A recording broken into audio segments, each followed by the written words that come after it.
से मैं कॉलेज आया हूँ, देख रहा हूँ कि कई सारे फील्ड्स में तो बहुत अच्छा कंप्यूटर साइंस डिपार्टमेंट कर रहा है।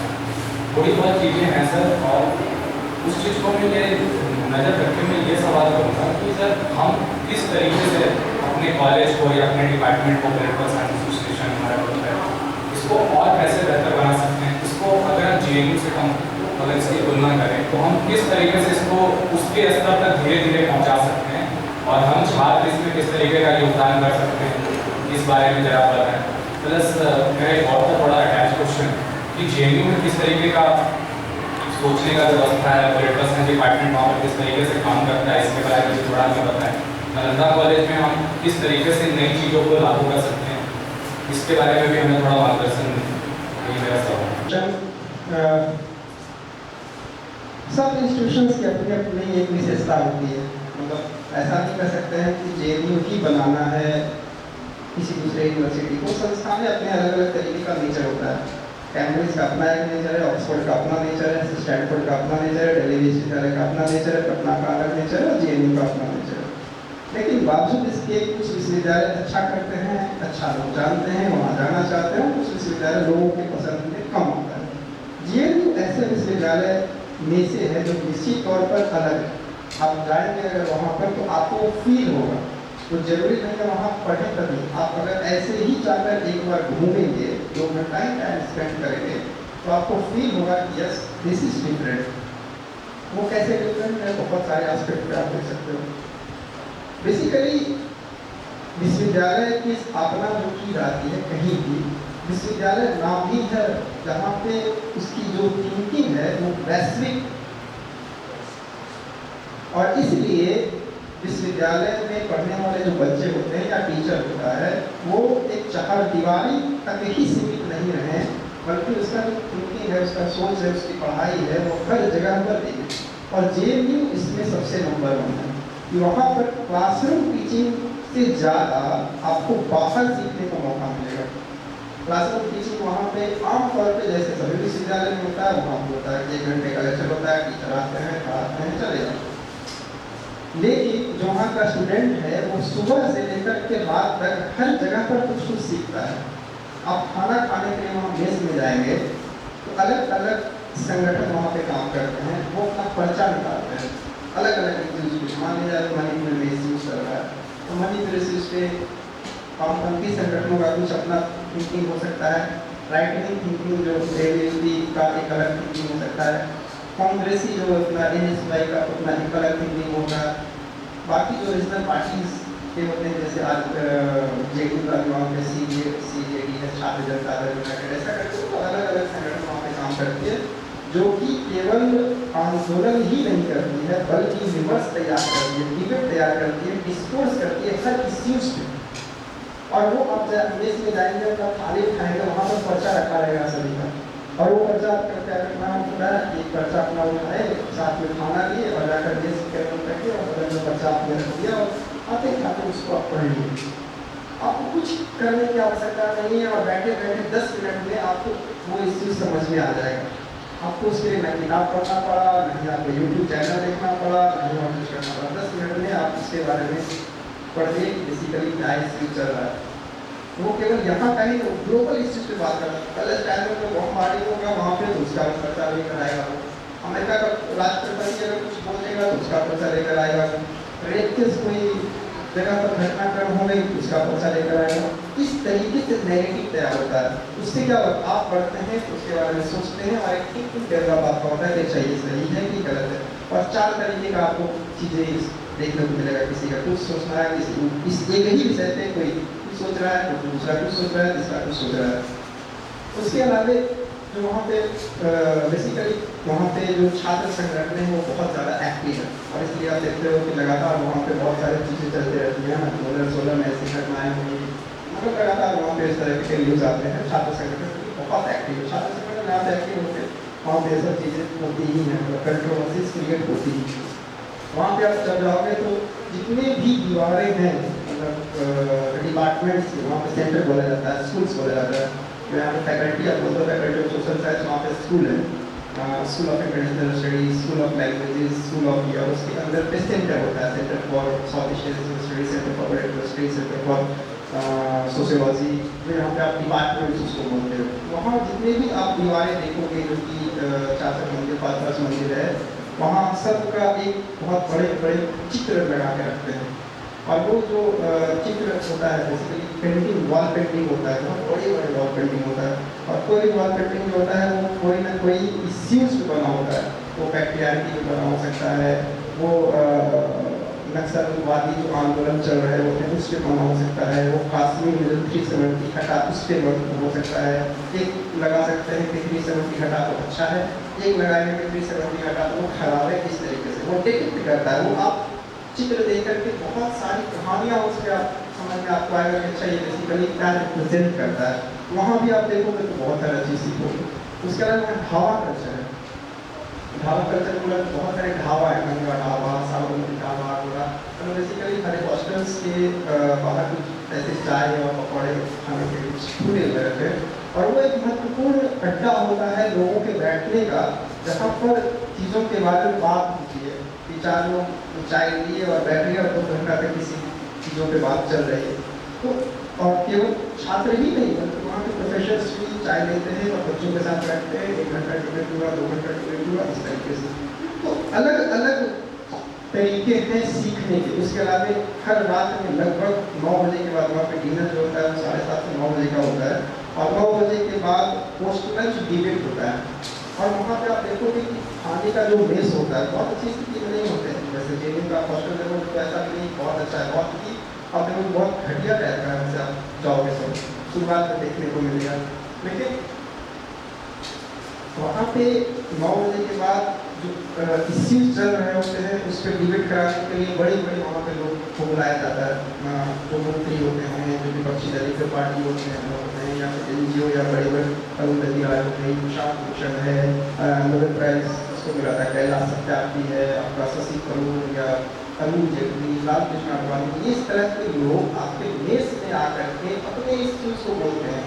और बहुत जनता नहीं होती है, कोई रहेगी 60, 70, 80, 90, 10 लोग बैठते हैं और वो अपना 2 घंटा लगभग 12 बजे तक चलता है, 1 बजे तक चलता है, 9:30 बजे शुरू होता है, लगभग 12 बजे तक चला, 12:30 बजे तक चला, 1 बजे तक चला।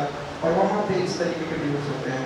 अगर कोई मान लीजिए बीजेपी का नेता आता है तो ये ऐसा नहीं है कि बीजेपी के ही लोग बैठे रहे या फिर बीजेपी के ही लोग बैठे रहे, वहाँ कोई भी आ सकता है, वहाँ पर वामपंथी संगठन के लोग आकर बैठते हैं और बहुत हॉट डिबेट होता है। कोई तो पूरा लड़ाई भी करने लगता है कि नहीं आप ये सही बोल रहे हैं, गलत बोल रहे हैं, जो भी है।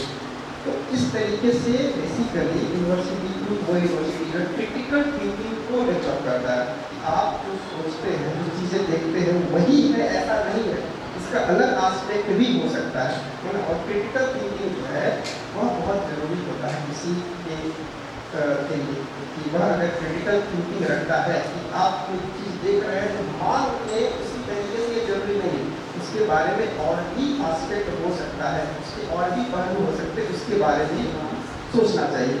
तो वो एक ऐसा यूनिवर्सिटी है जो सभी लोगों में क्रिटिकल थिंकिंग डेवलप करता है। और इसलिए आप देखोगे आमतौर पर बाकी विश्वविद्यालयों से वहाँ का जो स्टूडेंट होता है वो थोड़ा सा अलग होता है, सभी नहीं लेकिन मोर और लेस कुछ न कुछ उसमें अलग होता है। वहाँ एक्टिविज्म वो करता है, वहाँ पे वो इस तरीके की चीज़ों में इन्वॉल्व होता है, बहुत सारी चीज़ें ऐसा को रिगरस तरीके से करता है कि वहाँ कुछ नहीं भी करता है तब तो उसको लगता है कि हम बहुत सारा चीज़ कर लिए, वहाँ से निकलने के बाद बाहर जब जाता है तो लगता है कि हाँ थोड़ा बहुत हम अलग हैं, थोड़ा बहुत हम सीख कर पाए हैं, जो कि और जो यूनिवर्सिटी और सोसाइटी है वहाँ पर नहीं देखने को मिलती है। तो इसलिए मुझे लगता है कि JNU थोड़ा सा अलग है बाकी यूनिवर्सिटी से। और हम लोग को कॉलेज और हम लोगों को डिपार्टमेंट्स को कैसे बेहतर करना है तो ये तो हम लोग लगातार कर ही रहे हैं। कुछ प्रॉब्लम्स हैं जो हम लोगों की बस की बात नहीं है दूर करना, लाइक आपका इंफ्रास्ट्रक्चर है, आप देख पा रहे हो कि हमारे पास लोग जो आ रहे हैं उसको बिठाने के लिए रूम्स अवेलेबल नहीं है, जो बहुत सारे लोग अब आने लगे हैं, क्लास लगातार सिर्फ हम लोग कर रहे हैं।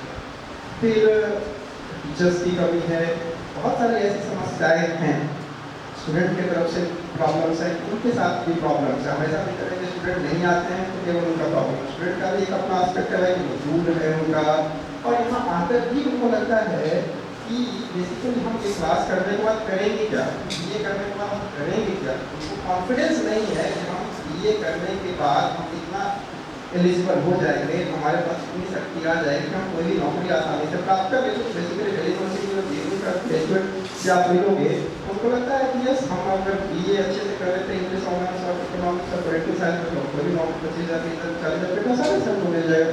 यहाँ के बच्चों में वो कॉन्फिडेंस नहीं आया है, इसलिए वो कोचिंग क्लास करते हैं, इसलिए वो स्पोकन इंग्लिश करते हैं, कंप्यूटर क्लास करते हैं, शॉर्ट करते हैं और बाकी चीज़ों पर भी इन्वॉल्व रहते हैं। वो कॉन्फिडेंस लाना पड़ेगा यहाँ के बच्चों में। अगर यहाँ पे आप अच्छे से पढ़ाई करते हो बीए और एमए, तो बाकी जो चीज़ें हैं वो बीपीएससी हो, एसएससी हो, यूजीसी नेट हो या वो चीज़ बाकी जो चीज़ें उसमें आपको बहुत ज़्यादा हेल्प करेगा। वो जब चीज़ें आ जाएंगी तो अब दिखने लगा है, अभी पिछले 2 महीने से काफ़ी परिवर्तन मैं देख रहा हूँ क्लासेस में। तो बच्चे आने लगे हैं, तो मुझे लगता है कि जब बच्चे आने लगते हैं किसी भी संस्था में, तो वो धीरे धीरे वो जो कमियाँ हैं वो अपने आप धीरे दूर हो जाएंगे। और दिल्ली से और बिहार से को कंपेयर करना उससे बेमानी है ना, इसलिए जिसका कनेक्टिविटी का प्रॉब्लम सुदूरवर्ती क्षेत्र है। यहाँ पे जो बच्चे हैं उनका पारिवारिक बैकग्राउंड, फिनांशियल बैकग्राउंड बहुत अलग किस्म का होता है, और वहाँ पे जो बच्चे जाते हैं बेसिकली वो थोड़े से सावधान तरीके के होते हैं, उनका बैकग्राउंड थोड़ा सा ज़्यादा मजबूत होता है, इसलिए वो रिस्क उठाने के लिए तैयार रहते हैं। जहाँ के बच्चे हैं उनका बैकग्राउंड हम्बल होता है, उनका ज़्यादा दिमाग होता है नौकरी कैसे मिले, क्योंकि मेरे परिवार को पालना है, दूसरा जो भी है, तो वो रिस्क कम उठाना चाहते हैं, तो वो जल्दी से एक नौकरी मिले इस पर ज़्यादा वो फोकस करते हैं। इसलिए वो बिजनेस कर रहे हैं या बाकी जो चीज़ें कर रहे हैं बेसिकली इसलिए कर रहे हैं क्योंकि और वो कुछ नहीं कर रहे हैं, उनके पास टाइम है, इसलिए उसके पास टाइम है, इसलिए पीएचडी में एडमिशन ले लिए, बाकी उनका इंटरेस्ट से वो नहीं करते हैं। और वहाँ पे क्या इंटरेस्ट से वो जाते हैं, चाहे आपको पॉलिटिकल साइंस पढ़ना है, पॉलिटिकल साइंस में आईआर पढ़ना है, आईआर में उस तरह की यूनिवर्सिटी में आप देखेंगे तो अच्छे आईआईएम से आईआईटी से छोड़ करके वो पॉलिटिकल साइंस पढ़ने आते हैं, सोशियोलॉजी पढ़ने आते हैं, क्योंकि उनको हमारा इंटरेस्ट है। यहाँ पे आपको इंटरेस्ट वाला व्यक्ति शायद ही मिलेगा, पॉलिटिकल साइंस में इंटरेस्ट है, हिस्ट्री में हमारा इंटरेस्ट है, इसलिए उनको पॉलिटिकल साइंस मिल गया इसलिए ले लिए, उनको हिस्ट्री मिल गया ले लिए, ठीक है, वो सब अलग बात है। जो आपको मिल गया उसको बेहतर तरीके से कैसे पढ़े उस पर हम लोगों को ध्यान देना चाहिए। और नर्मदा कॉलेज अच्छा कर रहा है, आप देखेंगे तो हर मामले में अच्छा कर रहा है। जो बड़ी बहुत कमियां हैं उसको हम लोग मिलकर ही दूर करेंगे, आप लोग सहायता से दूर करेंगे। बस हम लोग यही चाहते हैं जो भी प्रोग्राम्स हो, जो भी एक्टिविटी हो, उसमें थोड़ा सा अगर सब लोग पार्टिसिपेट करने लगे तो चीज़ें ठीक हो सकती हैं।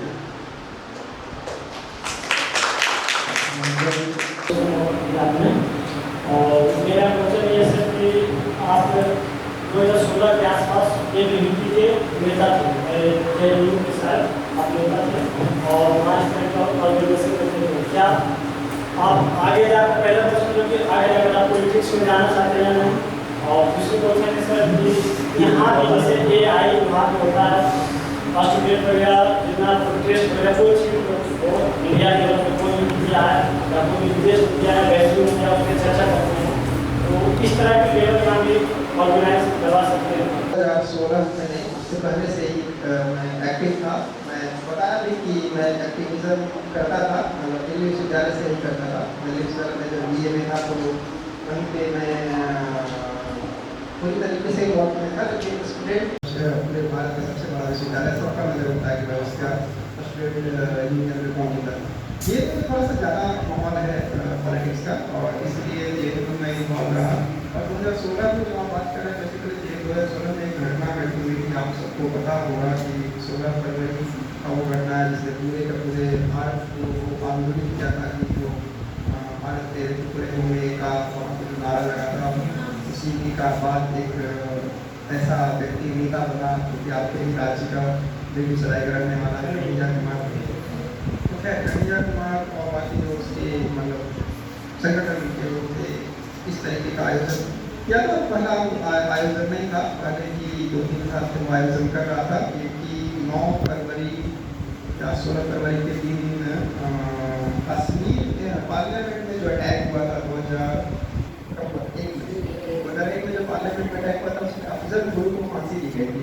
और अफजल गुरु को वो लोग सही मानते हैं और मानते हैं कि भाई उसको जुडिशियल क्लीन किया गया था, सुप्रीम कोर्ट का डिसीजन था वो वहाँ पे फांसी देने का। तो डिजिटल मीटिंग करके इसमें प्रोटेस्ट करते थे और इसको मानते थे। इसलिए हम लोगों का उस पर विरोध था कि जो सुप्रीम कोर्ट जैसा बॉडी है और राज्य के खिलाफ काम करने वाले जो लोग हैं उसको सेलिब्रेट नहीं करना चाहिए। और इसलिए वहाँ पे कुछ कंफ्लिक्ट हुआ था, कुछ लड़ाई झगड़ा हुआ था, छोटा लड़ाई झगड़ा हुआ था। बाद में वो कुछ मीडिया वाले में लोग मौजूद था, इसलिए वो एक न्यूज़ बन गया। अब एक न्यूज़ बना, उसके बाद गाँव की कहा था आपको नहीं बताया। उस वक्त तक मैं बहुत सारे न्यूज़ चैनल से भी आता था, मैं उस समय लगभग 5-6 जितने भी नेशनल न्यूज़ चैनल थे वो पहले में जाता था, लोग आते थे। जो आप बुलेट देखते हो ना प्राइम टाइम वाले 8 बजे 9 बजे वाले में, उसमें मैं वहाँ पे जाता था, पक्ष रखता था कि किस तरीके से जो लिबर्टी है उसको दिया जाना चाहिए, right to freedom of speech और एक्सप्रेशन वो होना चाहिए, लेकिन उसके right of freedom of speech और एक्सप्रेशन को मतलब वो करते हुए आप इस तरीके से नहीं कर सकते हो कि देश की तोड़ने की बात और बाकी चीज़ें वो नहीं किया जाना चाहिए। यूनिवर्सिटीज को इस तरीके का भी देश विरोधी जो चीज़ें हैं उसको प्रोपेगेट नहीं करना चाहिए। तो मेरा हमेशा से एक ओपिनियन रहा है, मैं इसी चीज़ को सपोर्ट करता हूँ और इसके फेवर में मेरा एक अपना एक पॉइंट ऑफ व्यू हमेशा से रहा है। इसलिए छात्र राजनीति में मेरा अभी मैं आप देखोगे तो सामाजिक जीवन में बहुत सारे जगह में जुड़ा हुआ हूँ, लेकिन सामाजिक जीवन में मैं जो जुड़ा हुआ हूँ या फिर इंस्टीट्यूशंस के अलावे जहाँ भी मैं जुड़ा हुआ हूँ तो इंस्टीट्यूशंस में मैं जो अपना सर्व कर रहा हूँ उसमें कोई तरीके का कॉमनिटी नहीं है कि हमारा जो छात्र जीवन की राजनीति है या फिर अभी व्यक्तिगत जीवन में अगर राजनीति में मान लिया जाए या कहीं भी और संगठन से जुड़ा हुआ हूँ उससे मेरा जो शिक्षण और जो पढ़ाने का है उससे कोई प्रभावित हो रहा हो या वो विचारधारा अगर मैं ला रहा हूँ वो मैं लागू नहीं देता हूँ। तो मैं मानता हूँ कि आपका जो पेशा है वो आपका प्रोफेशन है, प्रोफेशन के साथ हमेशा ईमानदार रहना चाहिए। बाकी आपका अपना लिबर्टी है कि आप अपने जिंदगी में क्या किसी को सपोर्ट करते हो, किसी को सपोर्ट नहीं करते हो, क्या मानते हो क्या नहीं मानते हो, आपकी अपनी लिबर्टी है। और वो मैं निजी जीवन में भी करने की कोशिश करता हूँ। क्लासरूम के अंदर जो मैं हूँ वो क्लासरूम के बाहर नहीं, क्लासरूम के अंदर मैं अपना एक टीचर हूँ, क्लासरूम के बाहर मेरी जिंदगी जो है तो मेरा एक पर्सनल स्पेस होता है, उसमें मैं अपना मानने के लिए स्वतंत्र हूँ। बाकी बाद में मैं ज्वाइन करूँगा कि नहीं ज्वाइन करूँगा पता नहीं, वो अभी कुछ कह नहीं सकता, देखते हैं कहाँ पे क्या होता है। अभी जो लाइफ चल रहा है उसको इंजॉय कर रहे हैं, जो चीज़ें हैं उसको बेहतर करने की कोशिश कर रहे हैं। अगर ऐसा लगता है कि हाँ जानना चाहिए तो मैं ऐसा कभी नहीं बोलता हूँ कि राजनीति में मैं चाहूँगा ही नहीं, राजनीति करने की चीज़ है। मैं ऐसे मानने वालों को मैं नहीं उसमें मानता हूँ कि राजनीति भी बहुत एक अच्छा सेवा है या पेशा भी, अगर आप लोग पेशा मानते हैं उसको पेशा भी, और वहाँ पे जा करके भी ठीक किया जा सकता है उसको, जो भी आपको कार्य क्षेत्र मिले उसको जा करके कम से कम कुछ चेंज लाया जा सकता है। तो हो सकता है कि अगर ऐसा कुछ अपॉर्चुनिटी मिले, अगर ऐसा लगे और बाकी सब चीज़ें हमारे हिसाब से हो तो पॉसिबल है।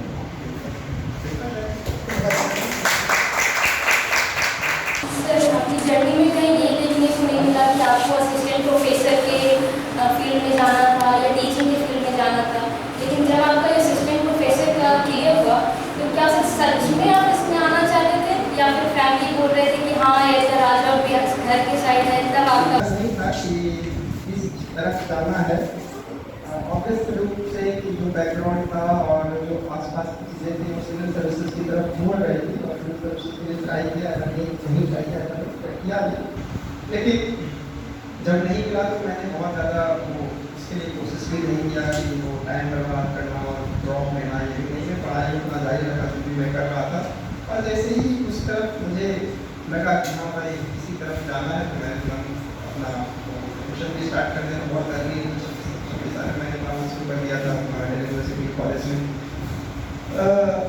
यहाँ आने को लेकर हाँ ये था प्रॉब्लम शुरुआत में, क्योंकि मैं लगभग 15 साल हो गया था दिल्ली में रहते हुए, और अच्छा मुझे अच्छा लगने लगा था दिल्ली, मुझे अच्छा लगता है। वैसे तो बहुत लोगों को दिल्ली अच्छा लगता है, मुझे दिल्ली अच्छा लगता है और अपना फेवरेट सिटी है मेरा। अभी मैं ज्वाइन करने वाली हूँ, मैं लगातार 1-2 महीने के बाद वहाँ जाता था दिल्ली, और आजकल तो मैं कहूँगा पिछले 2 साल से।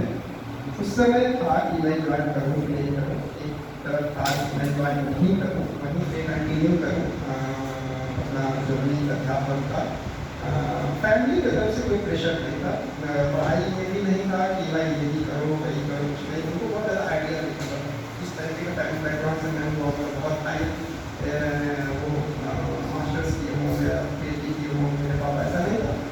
जानकारी सब जरूरी थी और बहुत खराब बैकग्राउंड था, ऐसा नहीं था पापा नौकरी करते थे, रहन सहन का पैसा भी कोई दिक्कत नहीं था, सब कुछ ठीक थे सर। नौकरी को लेकर थोड़े से थे ये कि हाँ यहाँ से मैं आ जाऊँगे तो अच्छा रहेगा, और तालुका कॉलेज जब मिला तो बेसिकली सबको ये लगने लगा कि किस्मत अच्छा है, मैं तालुका कॉलेज का मेरे लिए ऐसा बेकार मिल गया, ऐसा है निश्चित रूप से मैं ये बात मानता हूँ कि दिल्ली के बाद मेरा प्रेफरेंस पटना था शुरुआत में, कि मैं पटना कोशिश किया था लेकिन पटना में सीटें नहीं थी, इस वजह से फिर मुझे लगा कि तालुका कॉलेज ठीक है, क्योंकि ये बड़ा कॉलेज था। तो हाँ मतलब बाई चॉइस नहीं आया, मतलब चांस आया, लेकिन जब चांस मिला तो अब मेरे पास चांस है दिल्ली जाने का, बहुत ज़्यादा चांस है दिल्ली जाने का। फिर से पिछले एक साल से वहाँ का देखोगे तो इंटरव्यूज चल रहे हैं दिल्ली में, बहुत सारे लोग बोले नहीं हैं जाकर इंटरव्यूज को मेरी गलती, मैं बोला हूँ कि नहीं अभी हम नहीं है, अभी देखते हैं कि आगे और क्या होता है, क्योंकि ठीक है यहाँ पे कोशिश करना है। और यहाँ पे जो इन्वायरमेंट मिला है, जिस तरह के कॉलेज है जहाँ पे BA भी है, BC भी है, यूनिवर्सिटी के कॉलेज में BC की पढ़ाई नहीं होती, वहाँ पे केवल BA की पढ़ाई होती है, आपको BC करने के लिए यूनिवर्सिटी जाना पड़ेगा। बिहार में आप देखेंगे तो भाई यहाँ पे आपको कॉलेजेस में BC की पढ़ाई होती है, प्रोफेसर्स के लिए अच्छा होता है एक्सपीरियंस मिलता है। उसके बाद भी आप वहाँ भी आपको डेलीवेट में जाएंगे तो आपको PhD स्टूडेंट नहीं मिलता, यहाँ पे मेरे पास 3 स्टूडेंट PhD के हैं, अब कम हो गए हैं, मतलब कुछ लोगों का हो गया, कुछ लोग छोड़ दिए, 3 स्टूडेंट मेरे काफ़ी 2 साल के बाद में 3 स्टूडेंट PhD में मिल गए। इसमें बहुत सारे फायदे हैं, बाकी घर के पास नौकरी का अगर थोड़ा सा है, थोड़ा सा कॉन्फिडेंस रहता है यहाँ पर कोई काम करने में, अपना जगह है, बाकी कुछ करते हैं तो ये भी लगता है कि अपनी जगह पे कर रहे हैं, अगर कहीं बात करेंगे तो कुछ मतलब बहुत अच्छा भी करेंगे तो एक सेंटिमेंटल जो एक लगाव, वो सेंटिमेंटल लगाव नहीं होता है, इतना है कि हाँ कुछ करने में लग रहा है कि अपने लिए कर रहे हैं, आपके लिए कर रहे हैं, किसी दूसरे के लिए कर रहे हैं, अपने लिए कर रहे हैं। यहाँ हमारा शहर बेहतर हो रहा है, हमारा कॉलेज थोड़ा बेहतर हो रहा है, 4 दिन से अच्छा करने लग रहा है, सुना बच्चा है, तो इसलिए अब वो एडवांटेज है मेरे लिए। पहले लग रहा था कि पता नहीं कैसे बनेंगे या हो पाएगा नहीं हो पाएगा है, तो सब एग्जाम में चले जाएंगे, लेकिन अब 4 साल के बाद थोड़ी सी स्टेबिलिटी आ गई है। बहुत बहुत धन्यवाद सर, आपने इतना महत्वपूर्ण से बता दिया।